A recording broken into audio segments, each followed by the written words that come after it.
Loïc, un agenda principalement consacré aux journées européennes du patrimoine. Elles se tiennent les 16 et 17 septembre dans toute la France. Et cette année, il y a près, écoutez bien, de 28 000 événements organisés un petit peu partout. Donc forcément, vous allez trouver votre bonheur. Et on va commencer évidemment par la visite qui fait le plein chaque année.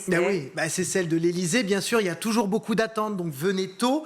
Vous allez pouvoir aussi visiter l'hôtel Matignon, résidence de la Première ministre, l'Assemblée nationale, l'hôtel de ville de Paris, le Palais du Luxembourg, la Banque de France, entre autres. Ça, c'est pour les lieux dits de pouvoir et c'est toujours intéressant, effectivement, pour les enfants et les ados de voir tout ça. Côté culture, je vous recommande les ateliers d'art du Musée du Louvre qui sont exceptionnellement ouverts au public. Ça n'arrive quasiment jamais. En termes de visites insolites, je vous recommande vraiment les égouts de Paris. Je les ai faits, c'est incroyable. C'est là où on voit les réserves d'eau de la capitale. Il y a les catacombes aussi. Alors, c'est pour un public plutôt ado, parce que c'est un petit peu angoissant. C'est là où on a mis, il y a à peu près 6000 squelettes qui datent de la commune 1850. Un petit dédale comme ça dans les souterrains, mais c'est super bien. Il y a aussi la maison de Victor Hugo. Je préfère.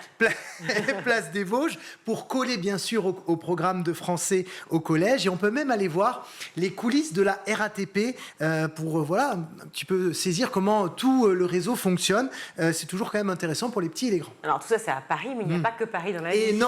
Et non, il y a Nice. Ah, par exemple. Voilà, je fais... Votre ville? Alors moi je suis plutôt anti-bois, pour ceux qui savent. Ah, enfin, pardon. C'est pas, on va dire c'est pareil. Parce que outre les musées, les églises, les bâtiments architecturaux qui sont ouverts, je vous recommande vraiment d'aller voir les studios de la Victorine. Ah oui. C'est vraiment rare qu'on puisse y pénétrer. Ce sont des plateaux de cinéma historiques qui ont accueilli des centaines de tournages des années 1920 à 1990. Dans les années 2000, les studios vivotent un peu. Il y a une très mauvaise gestion. Et là, ça fait quelques années à peine que ça reprend vraiment en termes de tournage. Ça a retrouvé tout son dynamisme. Donc ça vaut vraiment le coup d'aller voir ces plateaux qui sont centenaires. Si on va à Lille, cette fois, samedi et dimanche soir, la ville propose un parcours autour des bâtiments qui sont mis en lumière de façon exceptionnelle pour l'occasion. Il y a également une visite gratuite du port de Lille. Je ne savais même pas qu'il y avait un port, moi, à Lille. Ainsi que des promenades. Vous savez qu'il y a des cafés, des magasins aussi. Il y a la 3G. C'est incroyable. Ainsi que des promenades en barque à la découverte du quartier Bois-Blanc. J'avoue que je connais très mal cette ville. On va filer à Strasbourg cette fois. Sudiste. Ouais. Vous voyez que j'essaie quand même de quadriller un petit peu la France. Hein. La cathédrale de Strasbourg, parce que Strasbourg, c'est quand même un écrin, c'est un joyau, cette ville. Le musée d'art moderne et contemporain, la gare SNCF qui fête ses 140 ans cette année et qu'on peut visiter.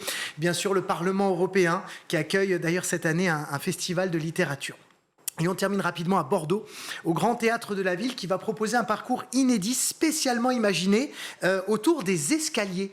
Puisqu'en fait, dans ce grand théâtre, il y a plein d'escaliers différents, d'époques différentes. Et donc, sur chacun de ces escaliers, il y aura des groupes de musique, d'inspiration aussi différentes. Et ça donnera lieu à des mises en scène très étonnantes. Et alors, comme chaque année, il y a chez nos confrères des visites de studios et des chaînes de télévision. Oui, et il me semble que vous l'avez fait en votre époque. Oui, c'est vrai, à France Télévisions. À France Télé, parce que, bon, évidemment, nous, à School, on ne peut pas pour l'instant vous recevoir, même si on adorerait, donc on va faire germer l'idée. Mais si vous voulez pénétrer dans le monde feutré et néanmoins fourmillant des médias, effectivement, vous pouvez aller donc au siège de France Télévisions. Il y a une visite guidée des plateaux, des loges maquillage, de la régie, et il y a même donc des animateurs de France 2, France 3 et France 5 qui seront là. Même chose d'ailleurs à la Maison de la Radio, qui abrite France Inter, France Culture, etc.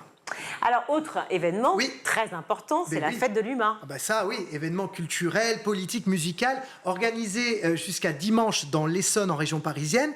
Au programme, il y a des concerts, notamment Angèle, Big Flo et Oli, Martin Solveig, Bilal Hassani, Diziz ou Zao de Sagazan. Des spectacles, des happenings, mais aussi des expositions, des rencontres avec des auteurs et des autrices, des débats, des conférences autour de la solidarité, de l'environnement, des conflits géopolitiques, des grandes figures de l'action sociale également. Bref, tous les renseignements sont sur www.fête.humanité.fr et pour les journées du patrimoine, c'est sur www.journeedupatrimoine.gouv.fr. Merci beaucoup Loïc.